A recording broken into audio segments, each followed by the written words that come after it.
তোমাদের পয়সা দিয়ে দেবো। আচ্ছা ঠিক আছে। ওই পয়সা আমি দেবো, আমার ভাই বোন দেবে না, আমি দেবো। আমরা আমাদের পয়সার কোনো প্রয়োজন নেই, ঠিক আছে? আচ্ছা, আপনি যদি সেফটি কিন্তু মানে ওই ফালতু লোক 2 টাকা এগো না, ফালতু লোক। আমি এই দেশে এত কষ্ট করে এসেছি কি বাংলাদেশে ফেরত দেওয়ার জন্য? জি না জি না। ওরা জানে না। আচ্ছা ঠিক আছে। লোক। বিচারপতি শামসুদ্দিন চৌধুরী মানিক আমরা কাছে কিছু ছিল, আমরা কিছু নিয়ে নেই। আচ্ছা ঠিক আছে, ওকে।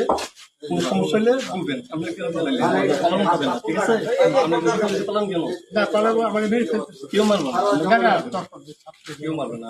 আপনি বলবেন গাড়ি জনম না, তখন একটা আমরা তাকে জনম পাসপোর্ট ওই ব্যাগের ভিতরে দেখেন তো আছে কিনা? পাসপোর্ট ওইটা নিয়ে আমি ই করতেছি নাকি? পাসপোর্ট তো হারাই লাগছে বলছে।